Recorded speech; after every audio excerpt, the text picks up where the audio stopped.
Activating Success with Love Idoko. Welcome to a new and inspiring episode of Activating Success.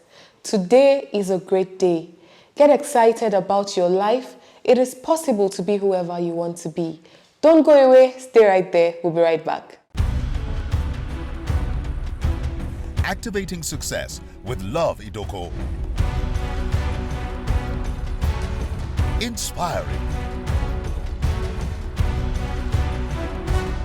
Educating.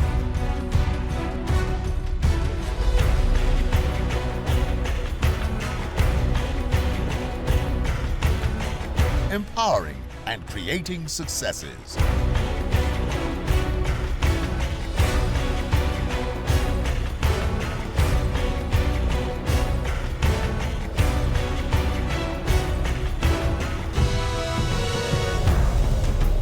Activating Success with Love Idoko. You recently turned 39. Yes. And you have been an inspiration to countless people all over the world. Tell us your story. Okay, so the question is, where do I begin from? So, like you rightly said, I was born 39 years ago to a single mother. Amazing. So my mom was a single parent. So we grew up in a very poor home. I know people say it's very generic for all these people who get lifted to say I grew up. I sincerely wish I could have changed the narrative and said I grew up in a wealthy home. So whenever people become known, they say I grew up in a poor home. But that's the truth. I grew up in a poor home. The kind of poverty that poor people would tell you you're poor. So we were almost at the lowest ladder of poverty, you know, because my mom was a single parent. And then that is how my journey began. So somewhere at about when I was 7 or 8, at about then, so my sister took me to a church, you know, and that was where I gave my life to Christ, as early as that. So I walked in there and I just saw people, you know, praying. There was no electricity in that place, so but there was candle. I remember so I kept crying. I kept crying. I can't really say someone preached, but I kept crying. I just gave my life to Christ. So, and that day, a woman prophesied. You know how all these old people who prophesy. So while church was going on, she said she saw Jesus holding me there to the heart, you know, and then the rest is history. And so, we grew up literally on the streets, you know, where it was hard because it was my mom alone. It was hard to get 3 square meal. Did I say 3 square meal? That's luxury. I probably will be talking about 1 square meal. It was hard for for us to come by 1 square meal. So, and this is what I said, which some people try to misunderstand. So, and I said, you know, being in that place where all we had was God. So, there was nothing to turn to. My uncles at the time, you know, were a little well off, but they didn't care about us. So all that mattered was to turn to God. So I remember Punch newspapers carrying an interview that I said that poverty, you know, drew me to God. So this was the point I was trying to make, you know. So, and we had no one else to turn to. So I just went to God, you know, and then we depended on God. God determined our everyday life, and that was how our journey began. And then somewhere in the church, I met a kind couple, you know, who just took interest in me, and they decided to send me to school. So, and that's how I went to school, and that's how I graduated, and that's how but then again, my mom, living with my mom kept telling me that the call of God was on my life. And I mean, I didn't understand what she was saying, because all I wanted to do was to bring my family out of poverty, you know, and all of that. So interesting, I finished with school, and then I got a job. I got a job with a media house, you know. So at the time I was reading news on television, you know. So I was very excited about that. So, but when I graduated, this was before I went to the university, because I wanted to work hard and earn the money and a living, so to speak. So, but when I came out of the university, I got a job with the World Bank project on HIV and AIDS, and then did that for a few years, and then I went to work for the United Nations, UNFPA specifically. It was my last job, before I resigned into full-time ministry. Amazing. So yes, and that was how my journey began. But in between all of this, I've been doing ministry, I've been loving upon God, I've been doing so, and every now and then I saw God literally stretch me. Like I said to you, over the past 13 to 15 years of my life, I have found myself in the corner where I didn't understand why God would let me sleep every night. I just kept praying till morning. I didn't know that it was because of the weight of responsibility that was going to come in time.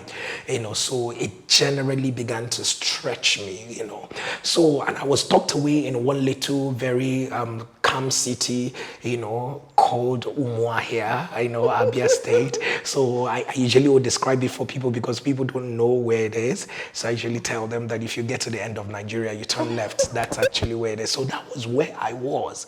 And then everything began to happen. God began to, when I thought I had the best of all jobs, working with the UN, and I felt like, I'm going to, and God says, walk away from the job. And I'm like, oh my goodness, God, do you mean this? I should leave this. So it was a struggle until the day I walked away from the job. I never forget, as I was driving, I cried a whole lot, but I knew that it was time. I didn't know where I was going to, but I knew where I ought not to be. Yes, there are times in destiny you don't know where you're going to, but you know where you shouldn't be in. Sure. So at that point in time, I knew where I shouldn't be in, but I didn't know where I was going to. So then again, the rest is history. So from there, then one day, I just saw God begin to do everything. So let me not say, I believe you have more questions to ask me. So, but that's my journey in brief, right? Okay, did you have a mental picture of where you are today? No. Talking about, okay, let me add this, talking about NSPPD. Yes. Now, that was how I found out about you. Yes. Sometime during the lockdown. Yes. I just stumbled on you somehow on my wall. Somebody shared it, and I was like, who is this person? That's right. That's right. So did you have a mental picture? No, how would I? How did it happen? I don't know. I don't know, to be very honest. I mean, if you look at me, you know that I'm a very chill, laid-back person. I didn't have an idea. I was just loving upon God. So what led to NSPPD, as it were, is that I've always known that God was asking me, go and do something, go and pray with people online. So when, first of all, God gave me the inspiration, I said to my wife, go do it. So she started a midnight prayer online at the time, but I didn't feel convinced I was the one, because to be very honest, I guess this is the very first time I'm saying it for people to hear. I never wanted people to see the prayer part of me, because I felt like it was a bit too wild, So because my demeanor does not exactly reflect like my very lionic prayer attitude. So I didn't want people to see that. I still wanted them to see me. So I wanted to be more of a word person, very well packaged, but I knew when the lockdown came, I tried to call a few of my members and I said to them, okay, let's strategize on what we're going to do, especially the admin of the church, and they were volunteers, and they said to me, Pastor, we're sorry we can't come because of the, I'm like, are you kidding me? You can't come to church, but I mean, the rest is history. Whatever I was saying, they were not even paying attention, to what I was saying. So at that time, I just spoke to my wife and another pastor in my church. And I said, you know what, we're going to be going online. So my wife was supposed to do 3 days and the other pastor would do 2 days. Let me just go there. Let's keep encouraging people. Let's try to bring people on board, and all of that, So, but then again, this is what happens to a man who has stored power. So this is what happens to a man who God has been able to capacitate in the secret place. When your time comes, whatever you have stored, do you understand? Like if there's a time bomb here, right? Once the time of the time bomb comes, it just ticks off. Like you can't, so I was about to do something that was going to bring out all that was already inside of me. So as soon as that prayer thing started, you've put a lot in the inside. So it was just going to be fireworks. So like I said, we went to just pray and encourage people, but there was so much that was already on the inside, waiting for expression. So once that happened, we didn't go there to pray for people to receive miracles, dead to rise, blind to see, and all that. But then again, all of these things were already stored up in my spirit man. Like joke. Boom. Everything all just came Amazing. alive. Yes. It just happened. Yes, everything all just came alive. Talking about what God cannot do Yes. does not exist. Yes. It's everywhere. Yes, it is everywhere. It is something that I saw. It's actually a slogan we've been using many years ago. Yeah, yes, in my church. It's something that the Holy Spirit, ministered to me about many years ago. So we've been using it in our own very sublime way. What God cannot do does not exist. What God cannot do does not exist. So powerful. And yes, so it is not a statement. It is a statement. So it is not, we're not just making a statement, God cannot. It is where we are. It is not just a pronouncement. It is the life that we know. So, and that's exactly what it is. Amazing. What God cannot do does not, there's no way to describe it. It is just God himself at work. It is heaven itself at displaying the greatness of God's power. It's simply what God cannot do does not exist. There's no way. It is just talking about the glory, the entirety, the majesty of God, the capacity of God to revolutionize situations. Oh my goodness, where do I begin? Talking about NSPPD is to talk about life, talk about families, talk about change, talk about glory, talk about the finger in the hand of God. That is when you say talk about NSPP. Talking about NSPPD is just talk about, I don't know, but it just comes alive. That's why people say, do you get tired at all? How will I ever get tired when it is all about the sum total of the fullness of God? I have seen presidents of the world literally come to their knees because of what God is doing on NSPPD. I have seen people seek God from afar, different. It happens every Sunday that I see people traveling in from different countries of the world. Some come and travel back without seeing me, and they are just satisfied. I have come to go where what God cannot do does not exist headquarters, and all of that, and they pretty much just leave. So it is a move. It is not about Pastor Jerry. It is a revival of the strange acts of God. A time came when people became extremely very apathetic. And people were wondering, do these miracles happen? These things are so people just became tired, so to speak. But a move. People are beginning to trust God. People are beginning to say, you know what, God can do this thing. So these things are not a lie. Now I don't have to be in a crusade, because it's a crusade that goes on every morning. I could just sit by my bedside and God will reach out to me. Broken spines will be aligned. I'll just be there, and people who can. This morning on NSPPD, we just had a couple that were paralyzed. They woke up one morning and discovered that neither of them could walk. This is wickedness. I'm angry at the devil. I'm angry at the devil. I'm very angry. Couple that cannot walk. And they became paralyzed but right there on the prayer, God restored them. 51-year-old woman this morning gave a testimony how a 51-year-old woman is carrying a baby. It is indescribable. And the other one spoke about how her dead sister, stone dead, absolutely dead, was restored back to life. Indeed, what God cannot do does not exist. This is so powerful. I believe you're getting inspired right now. This is so inspiring. What has been your greatest challenge, and how have you been able to overcome it? I know this will sound cliche, right? I don't know that I see challenges. I don't know, and I'm being very honest with you. Yeah. I am a very positive person.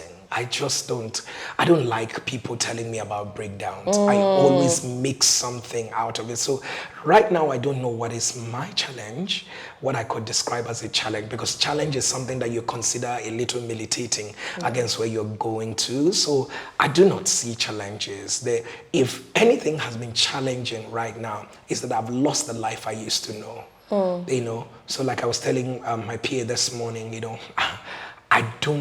I love everything about where I am, but what I don't love is that I don't have a life anymore. So nothing is I can't do anything. I can't get to the airport and want to, but once you're getting, people are kneeling down, Pastor, pray for me, Pastor, and all of that. So there are days like this morning, I just went out to have a shave, right there, boy, I'm like, so and I turned to my PSC, so life good day. So is that how we're going to be living right now? Because everywhere, everywhere. You're not, you can't even manage one small laughter by yourself. Like I can that kind imagine. of laughter that you want to just laugh and be okay. So you're laughing and somebody says, he's laughing. Why won't he laugh?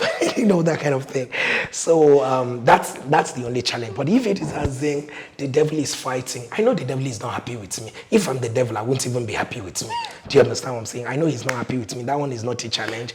I know people will not like me. If I'm those people, I'm not even sure I will like me, because from nowhere, where did this guy come from? So those are not challenges enough. Some Christians, some Christian or Christian ministers will not like the way God is. It's not a challenge. Like I said also, if I'm in their shoes, I don't know where this young man that God is bringing from nowhere. So those are not challenges for me. My eyes are on the ball. I believe that life is short. I know we are all praying to have a long life and not die. But it's all up to the Maker to determine how long we're going to stay on earth. Yeah. I want to be remembered as one young man who kept his eyes on his vision and on his goal.